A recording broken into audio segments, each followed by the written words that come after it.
What's up, Roxstars? I was thinking that I wasn't going to be able to do Reasonable Doubt on this lunch break, but you know what? We're going to squeeze this mug in. So, this is the review for Reasonable Doubt, Season 3, Episode 5, I believe it is. So let's get to it, shall we?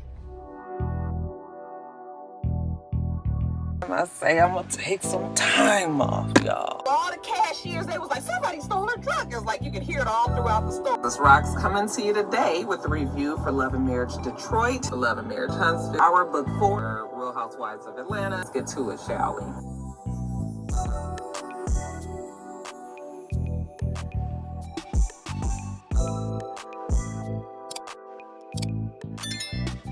All right, you guys, so the show starts with the case. The case is about to get started, okay? Jax is getting ready, and she is ready. You know, she lives for these kind of things. Ozzy, not necessarily so much. He's got his girl Monica there, though. She's helping him get ready for the day. I was like, you old slithering snake.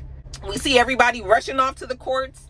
Even Kristen, she's there to support her brother as well. And right when she's walking in, we see her get a call from somebody called Fuck No. Okay, she just ignores the call. And then once they get inside, you know, everybody's doing their opening statements. The prosecution basically is saying that Ozzy went to the cabin after him and Wendy had an argument and killed her. They play up the fact that he's an actor, so, you know, don't believe everything that he says. This is what he does professionally. And at the end of all this, they're going to prove that he was that he's guilty of second-degree murder. Then Jax gets up there and she was just like, yeah, he is an actor, but that's what he does. That's not who he is, a murderer, like the prosecution says. You know, she admits that he was in a relationship with Wendy, and yes, it was a secret for certain reasons. You know, maybe they'll get to that in the case, but I mean, it's not a crime to be a bad boyfriend. She says that they had an argument, that Wendy stormed off, that he didn't go after her, that instead he went into his house and got high. Didn't know what the hell happened to Wendy. They can't place him at the scene. They ain't got evidence that he was at the scene, any of that, you know? So as far as she's concerned, they don't really have a case. And she's going to prove that to the jury that the prosecution is full of shit and that Ozzy is innocent. What you guys think? Do you think that Jax has an uphill battle, or does this sound pretty cut and dry for her client? So, you know, they wrap up the first day. So back at Ozzy's house, you know, Daniel and Jax are over there, and they're trying to talk to Ozzy and Kristen about, you know, exactly what he was doing when Wendy was getting shot and killed. Ozzy was like, he was watching a murderer show or something like that, and she was just like, I am definitely not telling the people that that's what you was doing. Okay, Ozzy is still looking kind of frazzled, so Jax was like, you guys let us talk. So Kristen and Daniel go off into the other room. So she was like, listen, we need to talk about Monica. And he was like, Monica? I never said her name. Who told you that? You know? And she was like, well, I had my suspicions, but you just confirmed it for me. Like, why are you still dealing with Monica? Like, does she still have power over you? You know? And he's like, it's complicated and everything. And she was just like, listen, what's the matter? Like, look at you, you shaking. Like, she triggers you. You're triggered right now. You know, Jax is trying to get him to understand, you know, especially with the fact that Jax has also been a victim of sexual abuse by an older person and all of that, you know, so she can kind of relate with Ozzy in ways that maybe other people can't, which is also why we're worried that Jax is going to get too close. But she asked him, was she with you when Wendy got killed? And he was like, no, why do you keep asking me this?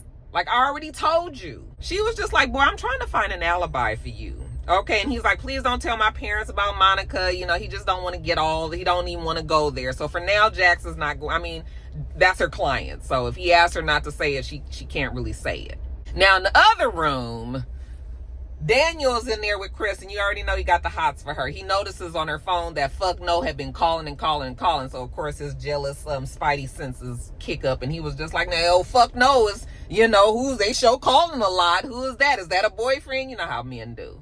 And she was just like, oh, that's nobody. Don't worry about it, basically. She kisses Daniel. Again, she's using her feminine wiles. If you ask me, I don't trust Kristen. Something is still up with her. She tells him that Fuck No was an annoying friend, you know, but that's all it is. And, you know, now she kissing Daniel and all that. Look like we trying to get some further, you know, trying to get further in this. And then Jax calls to him like, come on, let's go. So he's like, okay, coming. All right. I was like, Daniel, you're losing all of your... what is the word? You're losing all of your objectivity. You better leave that girl alone. Now, next day in court, we're talking to the medical examiner and we're talking to one of the homicide detectives. Okay, the homicide detective basically says that they found basically that the bullets that was in Wendy or whatever, that it came from a gun from Ozzy's place. And then the medical examiner said that, you know, she had been shot, but she also had some bruises in her stomach as if she had been fighting somebody. You know, they showed pictures of Daniel. He had scratches and shit on his chest, even though Wendy did not have any of his DNA under her nails at the time and all that, you know. So that's what Jax and the prosecution are going back and forth with. But they're and Thomas, but Thomas was able to find out from the medical examiner that she might have more of an issue with Ozzy than she's saying. All right, he shows a tweet where she says basically that Ozzy is a dickhead because he did such and such and such a thing. I didn't even read the whole tweet, but it was clear that this woman had problems with Ozzy, you know. So they kind of discredited her because now you up here talking bad about him and making it seem like, you know, you just know for a fact that he did this, but could that be because you just don't like him and you called him a dickhead? Okay, so she kind of gets discredited. But the problem is with this gun and this bullet and all of that. And even if she didn't have the DNA under her fingers, like all them scratch marks and shit on his chest, that's probably not even from her. But it didn't look good even to see that if it didn't have anything to do with her. Because, nigga, what is you doing that you got to be having all these claw marks all over your fucking chest? So to me, Ozzy still has an uphill battle. Now, let's jump over to Jax's mom. After court, you know, Jax goes and meets her mom. Her mom is on a walk with her girls. Oh, there go my girl. You know, she's the defense lawyer for the Ozzy Edwards case. You been watching it? You know, she's the proud mother. You know, so Jax walks up to her mom. Can I talk to you for a second? Okay, yeah, let me talk to my daughter. You know, so Jax was like, Mom, I just don't like the fact that you know, been telling Dad my business. He shouldn't know anything about me and Lewis and my kids and the things that we, you know, got going on. If anything, I should be the person to tell him. Child, that mama, I'm telling you, can't stand that mama. That mama is so self-righteous, first of all. And secondly, that mama only wants all this because that mama's hot in the puss, like I said, you know. And Jax even realized that. She was just like, oh, so this is really about you. Because the mom was like, I want you to talk to him because, you know, it's nice having him around. It's been a long time and all. She was like, oh, so this is about what you want. I said, yeah, girl, it's always been about what your mama wants. That's why she put that man ahead of you. And that's why that man sexually abused you. I don't know why. I mean, I understand this is your mom and you love her and everything, but if you don't cuss this bitch out respectfully, that's all I know. Okay? Jax is not going to do... Well, actually, I don't think Jax is above it, but I think that Jax is trying to, you know, be understanding with her mom. And then her mom is also very manipulative because the things that she said to Jax, you know, like, I didn't tell you to sleep with Michael Ealy, and I didn't tell you to, you know, get involved with whatever she told her. I was just like, ooh, Jax, your mother is awful. And it's a wonder that Jax is able to be as successful as she is with a mama that did like that. I guess she was successful in spite of, because that mama is not for her. Then she gonna try to say, well, you need to ask your husband what he said to Eddie, because that's not the reason why he came to Eddie, to find out about the kids or talk to him about the kids or whatever. I was just like, oh, you really get on my nerves, lady, honey. That Pauletta, no, she is doing a damn bang-up job with this character. Now, back over at Ozzy's house, Alex shows up, you know, and Kristen was just like, what are you doing here? I said, okay, so obvious Alex is fuck no. So I guess Kristen at one time used to mess with Alex, okay? Well, Alex is there, not in the capacity of the ex-boyfriend. He is there as he needs to talk to her about this case. He tells her he needs money. She was like, what about the $10,000 I gave you? We don't even know why she gave him $10,000. But she gave him $10,000. Now he won $100,000. She was like, nigga, I don't just have $100,000 laying around. He was like, well, you need to get it in pronto, because I need to skip town if I'm trying to make sure that Ozzy is okay. And so she was, you know, she basically told him, like, give me some time. And next thing we know, honey, he was at the prosecution's office and, like, saying, I need a legal representation, like he needs a deal. But he has a lot to say about Ozzy Edwards. And I was like, well, damn, you didn't even let the girl try to make some damn calls and get some funds transferred from one account to the next thing. You was already at the prosecution. Alex is tired of this shit, I guess. Now, let's jump over to Lewis, because Lewis is about to piss me off so bad. Oh, my God. Child, I don't know what the thinking that Lewis is going through right now. I mean, I guess his manhood was challenged, and so now he ain't thinking straight. I was like, Lewis, this is not the way to go. Lewis meets with Daniel. Okay, Daniel being Jax's employee, remember? And I don't even know if Lewis really has any kind of relationship with with Daniel, other than him just being, Jax's employee. Yes, she's very close with him, but she works very close with him. But Lewis don't really know Daniel like that. But so he, out of all the people he could, or nigga, just do your own research. He actually meets with Daniel and asks Daniel to help him. He wants to do some surveillance. He want to survey. He want to follow Jax's father, because he thinks that Jax's father is, up to no good. So Daniel is just like, you can get one of these GPS, because he asked him for this GPS thing. He was like, you can just order one off of Amazon. I was like, yes, Lewis, even I know that.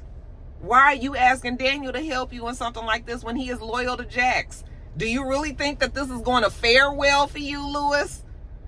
Child. I mean, if they write it the way it should really be written, then this should not fare well for Lewis. Now, if they write it and try to make it look so that Lewis is the victor in this, then, then they'll make it work out for him. But in real life, like, you going to go meet with Jax's employee to ask him to help you follow, her father, don't make sense to me.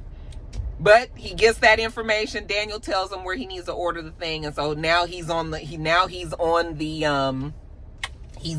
investigator, child. I was like, just not your brightest moment, Lewis. But back in court, they talked to an ex-girlfriend, and they talked to the neighbor, the one who had the surveillance camera that caught the argument that Wendy and Ozzy had in front of the house, right?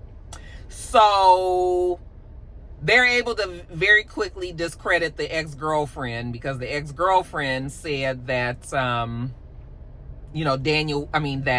Ozzy had a high temper, and that she used to get into it with him all the time. He would be acting crazy and all, but they were able to show that that Ozzy actually got a restraining order from her, and that she actually was the crazy girlfriend. So they kind of discredit her. But the neighbor said, him and Wendy, Ozzy and Wendy used to fight all the time, so the neighbor didn't think no big thing of it. But he did get on video that they were fighting out there, and the way that Ozzy was carrying on and all that. Again, still not looking good for Ozzy. But the fact that the man said that they do it all the time, that kind of corroborated with the story that Ozzy had given, like they did fight all the time. And when they would fight, the girl would leave and be gone for a long time, and we, until she would cool down, and then she would come back around. So that was why Ozzy didn't feel like he needed to go after her, because this is what she normally does. So not too bad of a day in court. I mean, I think everybody is still on even playing ground. No side is doing better than the other. Afterwards, Jax goes and has dinner with her girls. She meets with the therapist girlfriend first. She's there first with her before the rest of the girls get there. And so while they're talking, he tells her how, Ozzy is still protecting Monica and all that. And, so the therapist is trying to explain to Jax, like, why Ozzy is doing what he's doing. And then she kind of even mentions to Jax, talking about boundaries and all that. And maybe, it's hard for Jax to relate with Ozzy, but maybe you could talk to your father. Like, I watched that scene like 3 times, and I was trying to see how you went from the shit that was happening with the Ozzy and then needing to talk to the father too. Like, I couldn't figure out what she meant, why she felt like she needed to talk to her. I just was like, how does that connect? But anyway, the therapist friend told her that she needs to talk to her father. Maybe that will help her with some things that Ozzy is going through. And so while they're talking, they kind of have a girl moment. They hold hands, Chanel and Sally show up. And, hey, girl, what y'all holding hands for? I said, oh, girl, we were just waiting on you. She was just holding me up. We starving, all this.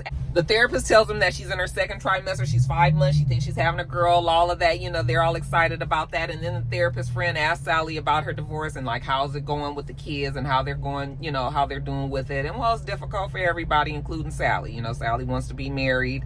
And it ain't working out that way. She's hoping that it doesn't get to a divorce, but it looked like it might be headed that way. So afterwards, and the girls, I guess, were going to their cars. Jax does apologize to Sally, like, hey, girl, listen, last week I shouldn't have said what I said. That was fucked up. I just wanted to be, I just want you to be okay. I don't want you to be the only one fighting for this marriage. I don't want you to be being taken advantage of, all of that, you know. So she apologizes to Sally, and Sally does accept the apology, and she was just like, it's okay, you know. They hug. She was like, hoes need hugs too, and she was like, haters need hugs just like hoes do, you know. So they do a little laugh, and I was like, oh, okay, well, that was nice. We all friends again. But after that dinner, I guess, Jax decides to go talk to her father, like her therapist friend said. So she shows up at the motel, and hey, Jax, what are you doing here? She was just like, oh, I just thought I'd come by, you know, I just wanted to talk to you. For that. Well, if I knew you was coming, I'd have cleaned up. Nigga, it's a motel.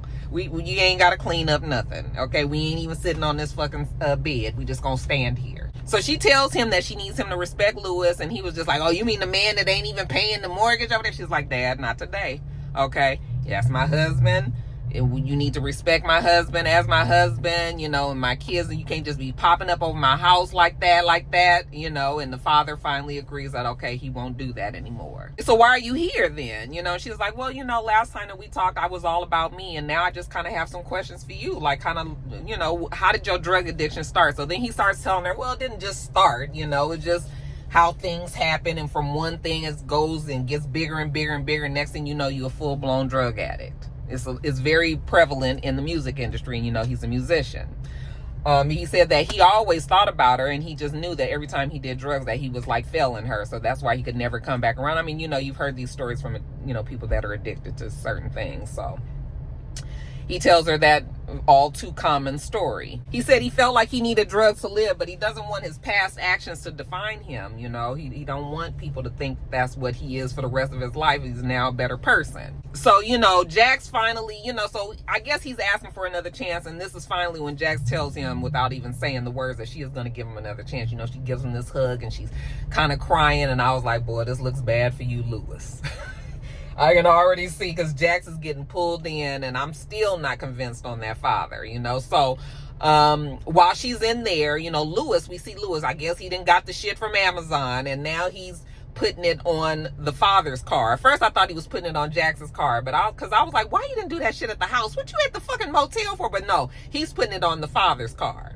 And actually, Jax leaves right when he's putting it on there. So, you know, he hides away real fast, and then she gets in her car and drives off. But he's put the GPS thing on the father's car. So next thing we see, Lewis following the father somewhere. The father it pulls up somewhere, meets with some guy, and then they both walk into this building. I mean, nothing that says I'm a criminal, I'm a drug head, the man ain't did nothing literally but park his car and meet with this man and walk in the building.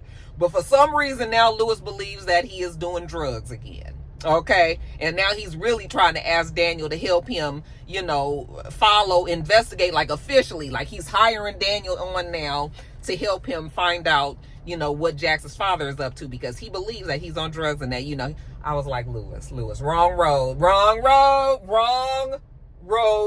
Lewis. I mean, I know Lewis is a square. I got it and everything. But why did you think that man was on drugs? Just from that one scene that we saw, I'm assuming that's the only thing that Lewis saw too. It's going to go so bad for Lewis.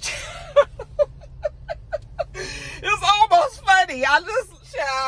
Anyway. Next day, Daniel's at the law office, you know, Crystal catches up with him, like, what's going on with you and old girl that she was talking about? Like, y'all seeing each other? Oh, yeah, kind of, you know. He's still being real dodgy about it. Crystal ain't picked up on anything yet. You know, she's just telling him, like, you guys need to go out and you need to do this, you know. And he was just like, you ain't got to tell me. Like, Daniel, honey, I've always been a lover, you know. And so she was like, oh, please, tell me what some of the nastiest things you've done. So he goes and whispers in her ear, and she was just like, what? Nigga, what? I was like, Crystal, you want to take a little spin too? I think Crystal is Crystal gay, or is she bi? Anyway, you know, that was a funny little scene, because we'll talk about Daniel more as a sex symbol later.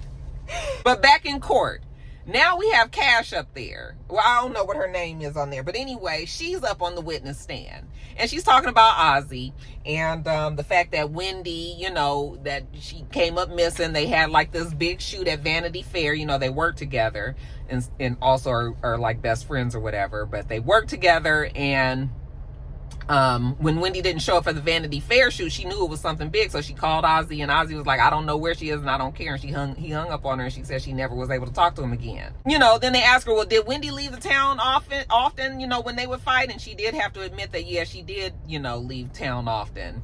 And then she was just like, so long story short, as they're questioning her, they get to Cash to admit that she was, even though she's supposed to be this best friend that's so concerned about Wendy and everything, girl, why did you send an email to all of Wendy's clients? Not you guys' clients. These are Wendy's clients. You sent the email to them and told them 3 days after either she was missing or 3 days after she was killed that now she is the person that is going to be handling all of the clients, and that, Wendy is not doing the business anymore. So they was just like, girl, you was so sad, but you sure was glad to get her business, weren't you? So even Cash is discredited. Not discredited, but she don't look as good.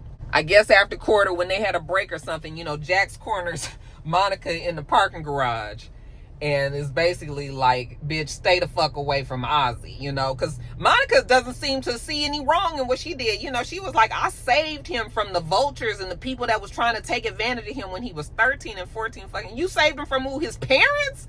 Bitch, that was not your place to be. And so your way of fixing things was sleeping with a 13 fucking year old girl. You was sick, okay? And it was like, bitch, you better stay the fuck away. She tried to switch it up on Jackson, was just like, oh, you act like you so concerned about him, but you didn't care until you found about them billable hours that bitch, you was still not gonna make me feel any worse about doing my damn job, because I'm a lawyer. I am a defense lawyer, and I am supposed to represent Ozzy. So yes, he gonna pay me for it. I'm working.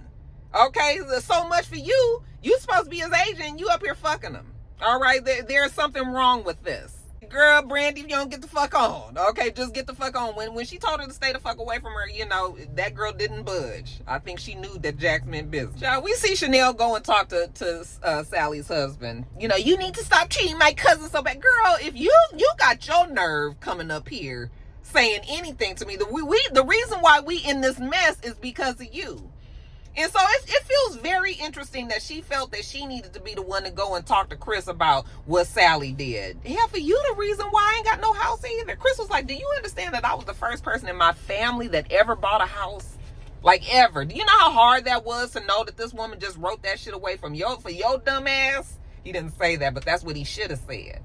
She up here, well, it's done. There's nothing you can do now, so you need to forgive Sally. No, you don't need to do that. I mean, if that's what you want to do, then that's what you want to do.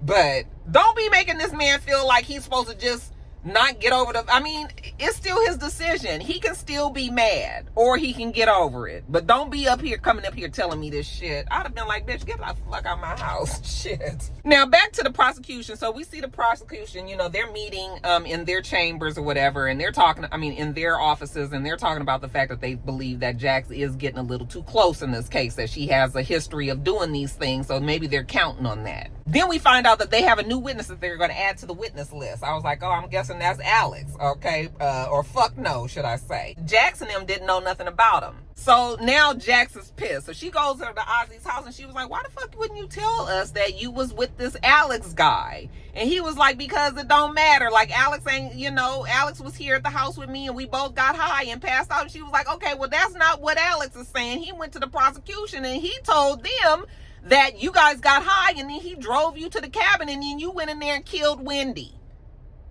Can you see the problem with all this? So then we see him do just that in court.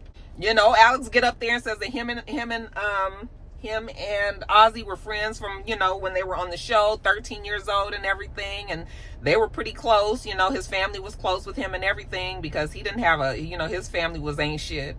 And then when Ozzy took off and got famous, they kind of kicked him to the curb too. And he was just like, oh, well, that's kind of the way that fame goes. That's the way that the business goes. But you can tell he's a little salty about that. Then we find out that he was a drug dealer. Jax was like, did you sell drugs to Ozzy? He said, yes. She said, did you get an immunity deal for this? He says, yes. Okay, so you just a flat out drug dealer up in this court telling us that you did it, and we all supposed to just ignore that. That does not look good for the prosecution's witness.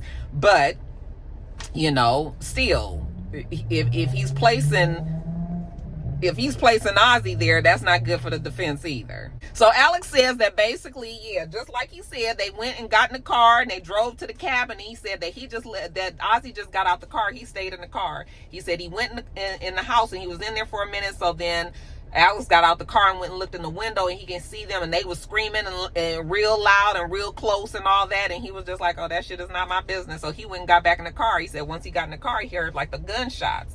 And so he just took off. He never stayed. So he did not see Ozzy do it, but Ozzy was the only person in the cabin with Wendy as far as he knew. So then Jax was just like, okay, so you did say that you guys got high together. You know, how high was Ozzy? Well, he was in and out all night. So he was in and out all night, but he was able to go in there and shoot this woman and kill her and everything. But you just said that he couldn't even keep himself together. She kept on bringing it home that he was a drug dealer. Like, people like Ozzy is the reason that you're able to survive in your business, right? And, you know, kept on bringing it home that he's a drug dealer. He's a bad guy. He did this and all that, you know.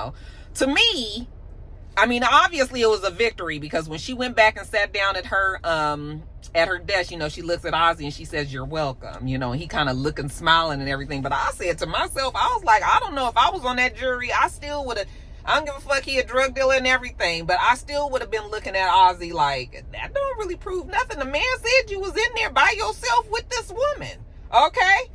So Jackson's still gonna have to deal with the fact that it was just them two people in that house. I mean, I guess it feels like they really could say that,